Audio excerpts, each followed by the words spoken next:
बहुत समय पहले, जब ये धरती नई नई बनी थी, पहाड़ उभर रहे थे, नदियां अपनी राह बना रही थी और हवा में जीवन के पहले संकेत दिखाई दे रहे थे, तब धरती पर पहली बार जीवन का अंकुर फूटा। लेकिन ये कहानी साधारण नहीं थी। ये कहानी थी लाखों वर्षों के संघर्ष, विकास और जिजीविषा की। करीब 3.5 अरब साल पहले पृथ्वी पर सूक्ष्म जीवों के रूप में जीवन ने जन्म लिया। समुद्रों में सूक्ष्म जीवाणु ने जीवन की पहली सांस ली।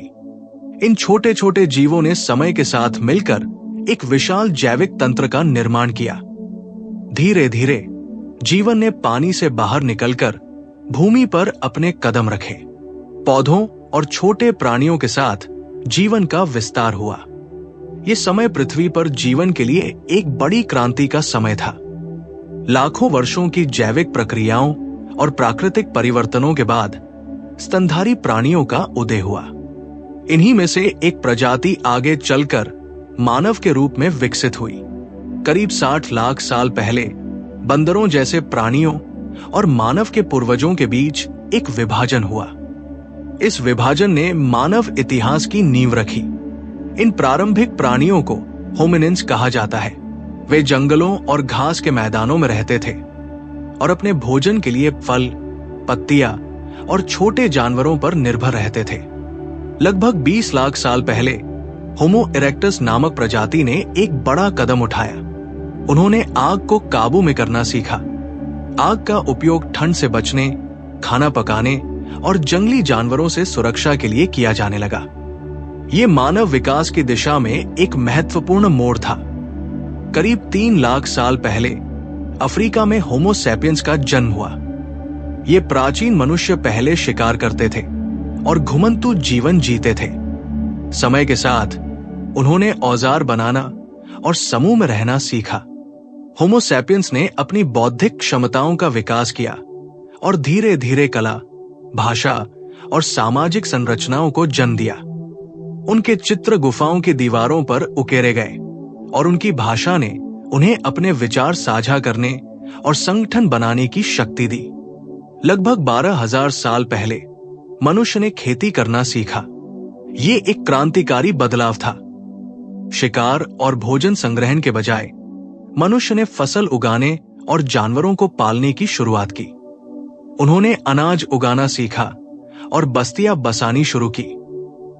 गुफाओं और अस्थायी ठिकानों के बजाय अब मनुष्य स्थायी घरों में रहने लगे। इस युग को नवपाषाण युग कहा गया। खेती के साथ ही मनुष्य ने पहली बार समाज का निर्माण किया। यह समाज समूहों और परिवारों पर आधारित था। धीरे धीरे नियम और परंपराएं बनाई गई और सभ्यता का प्रारंभ हुआ। मेसोपोटामिया सभ्यता, यह सभ्यता दजला और फरात नदियों के बीच विकसित हुई। यहां लेखन की शुरुआत हुई और पहला शहर उरुख बसाया गया।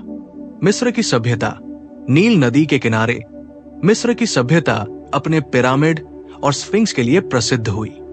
सिंधु घाटी सभ्यता, यह सभ्यता हड़प्पा और मोहनजोदड़ो जैसे शहरों में विकसित हुई।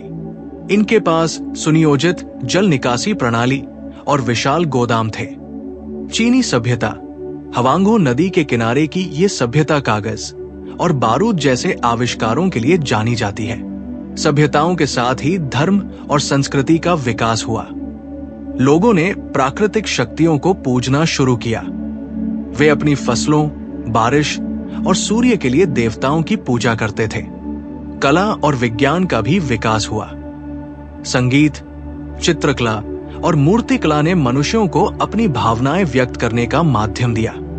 खगोल विज्ञान और गणित के आविष्कारों ने सभ्यताओं को और समृद्ध बनाया। सैकड़ों वर्षों के विकास के बाद 18वीं शताब्दी में औद्योगिक क्रांति हुई। मशीनों और कारखानों का विकास हुआ। औद्योगिक क्रांति ने मानव जीवन को पूरी तरह बदल दिया। विज्ञान और प्रौद्योगिकी ने समाज को एक नई दिशा दी। का इतिहास जिजीविषा, रचनात्मकता और असीम संभावनाओं की कहानी है। यह हमें सिखाता है कि कैसे छोटे छोटे प्रयास एक बड़े बदलाव की नींव रख सकते हैं। तो दोस्तों, अगर आप इस अद्भुत यात्रा के और भी पहलुओं को जानना चाहते हैं तो सौरभ ज्ञान के साथ जुड़े रहिए।